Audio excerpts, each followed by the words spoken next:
Hey YouTube, how you doing? This is Pastor Nate. Yes, this is yours truly, Pastor Nate. You won't see my face today. You're probably tired of seeing me anyway. So I'm just gonna change up the monotony and do a quick little presentation. You saw the title, Educators and Leaders Conduct. We're talking about community leaders, pastors, and educators. You have to be mindful of your conduct. Now, y'all know you're aware of the situation that happened with another content creator. He's an educator, he's a teacher, highly educated.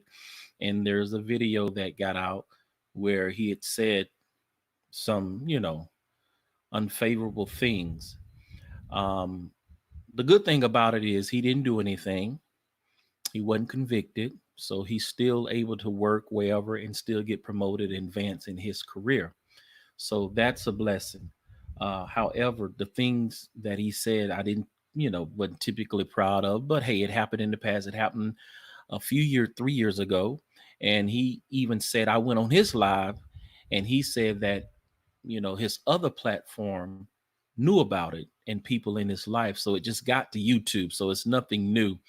A lot of people were talking about he's, arrogant. They tend to think that highly educated people can be arrogant because sometimes they come off like that. Well, I hope I don't come off as arrogant. Of course, I don't have to remind people of my credentials and everything. I am what I am because of the grace of God. So, um, but yeah, this video is not to defame or to malign anybody, any content creator. The situation happened and it was put out there. They're talking about it, and people are talking about it on YouTube. So I felt like I would come and give my commentary. But my commentary, I guess you can say entertainment purposes only, but it's also applying biblical application. And I guess it's not too much entertainment, too much of entertainment when you're talking about the Bible, because it's raising the consciousness level of humanity, you know, taking us to a higher place, a better awareness, if you will. So I'm neutral, I'm unbiased, just using this situation for demonstration purposes only. Now, you see these leaders here. Of course, there are a lot more community leaders, but these are just the ones I just pulled just to demonstrate. You see the teacher here, the president, pastors, and doctors. And all these people, not these particular people here, I don't know these people, or the president I do, but these other folks we don't know. I just pull pictures from out there to demonstrate. But people who serve in these capacity have all been guilty of something. So we have some bad teachers out there who get involved with students and different things. Of course, the president has said and done some things. We just have to keep praying for them. And of course, we know pastors are doing stuff because we see feeds on our, social media platform, and, every week or every 2 weeks, or you see on the news, pastor did this, pastor sleeping with this, pastor embezzling money, and just all types of situations going on with our leaders. Of course, doctors, and we have some doctors who have done some things with medications and um, just different unethical and illegal things. So we have a lot of corrupt people in these positions, and our lives are at stake because our lives are at their mercy, right? Our children are going to the schools. The president, I mean, we're under him. We're in this country. Ultimately, it's God, right? But he's the head of the country here, the president. Of course, pastors, we all going to church, assuming that the pastor's concerned about our spiritual need and that he's not a wolf in sheep clothing. And of course, doctors, we go to for our physical health. So our lives are at stake. So it's so necessary for these people to act with integrity and ethics because it affects us. Now let's go to the scripture. I'm Pastor Nate. I always got to put a scripture to it. Now, initially I was going to do the 6 verses here, Ephesians 4:1-6, but Verse 1 kind of sums up and explains what I'm talking about. Ephesians 4:1 said, I therefore, the prisoner of the Lord, beseech you that you walk worthy of the vocation wherewith ye are called. This is Paul talking. In essence, Paul is, to sum it up in a nutshell, he is saying, look, if you say you're a doctor, a pastor, teacher, president, then you need to be worthy of that office. You need to be worthy of that position. You need to walk worthy. In other words, you need to act in accordance or act with integrity. Not only have the skills and the qualifications, but your lifestyle, your conduct needs to be congruent with the requirements of these positions. Can I get a witness, friend? Ooh, my God, let me go to the next slide. Now, I went to the Association's American Educators website, and you can pull this information from that website, and it's got a lot of information out there, but I just extracted 4 points to kind of strengthen what I'm talking about here. Now look at point 1. The professional educator endeavors to maintain the dignity of the professional by respecting and obeying the law, and by demonstrating personal integrity. So not only do you have to obey the policies, but they want you to obey the law. So you got people out there talking about, well, whatever you do in your personal life is your personal life. No, that's not true according to this, right? So a lot of these organizations, they require you to not only act with integrity and act ethically on the premises, but they also want you to act like that in your personal life. Now, what you do in your home, that's your business. But these people are getting on the YouTube.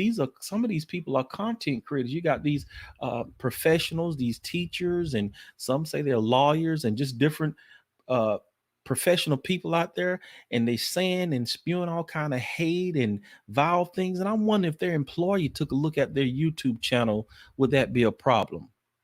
And that's one reason why I make sure that I do the content that I do, not because somebody's watching, but because that's just who I am.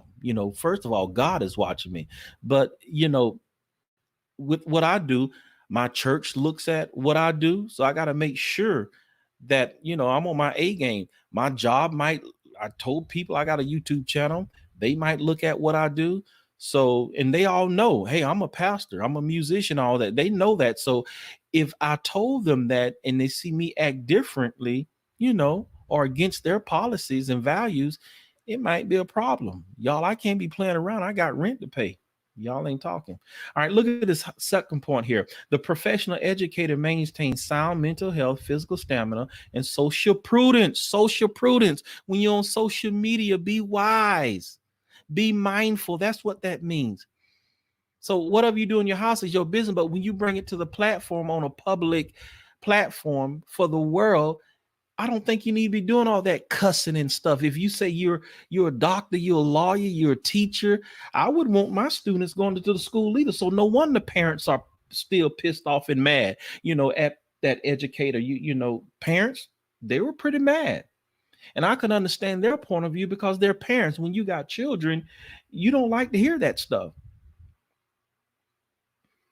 Yes, look at the third point. The professional educator endeavors to understand and respect the values and traditions of diverse cultures represented in the community and in his or her classroom. And this is not picking on that educator. Like I say, it just sparked conversation. Like I say, I don't know him. He's never done nothing to me. He's, when I've been in his chat, he's always respected me. And as far as we're concerned, he is innocent because that's what he said, right?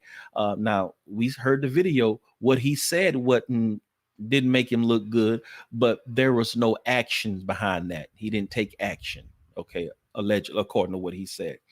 Now look at the third point here. Well, I just read that. Look at the last point. The professional educator manifests a positive and active role in school community relation. There you go, school and community. So not only do these organizations require you to act ethically on the premises or at the organization, but they also want you to act in your personal life in accordance with the guidelines of what they require.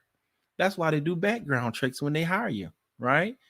To see if you got records, criminal records, or whatever the case is, to make sure you're a good fit for the organization. So people like to talk about what's going on in my personal life. Ain't got nothing to do with my professional environment. Well, that's a lie. We're just debunking that lie right now. That's what I've been hearing. I'm like, let me get on here and talk about this. So that's why they do random drug tests because they want to make sure that you are, you know, an outstanding person. Now, here's my firm here. I went through my employee handbook and pulled out some excerpts from the policy. So when my company is looking for partners and different people to work with, outsourcing companies and employees, and to come on board. These are some of the things that they look for. Look, checking to see if they have the necessary experience and qualification. Of course, first and foremost, they want to make sure that you have the skill set. But look at point number 2, making sure they don't have a reputation for illegal or corrupt behavior. See? That sounds like to me that could be something going on in your personal life. Looking at past behavior, see, not only at your behavior at the school or at the organization or at the firm, but looking at past behavior. So your past, present, and your past can haunt you and it could hurt you. So if you got something in the past and you're a leader, you might want to deal with that and bring that to the forefront because you got some dogs out there that'll dig up a bone and will carry a bone. Yes. Looking at past behavior to see if they have acted consistently with our policy and value. Look it up. Now, that stuff done in the past, you wasn't even employed at the company then.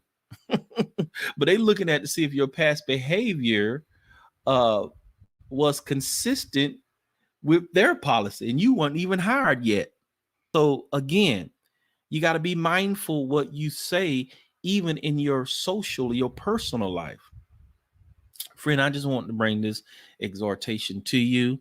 I hope this Friday morning finds you well. And I pray that you have a great weekend. Tomorrow, I might do something for entertainment purposes. Tomorrow, Saturday. I don't know. We might do a rehearsal. We might do a cooking video. Maybe not necessarily cooking. I might present a dish to you. We'll see. But we'll do something. But in the meantime, in between time, be at peace and not in peace. If you have any questions, comment, leave it in the comment section. Thanks for your support.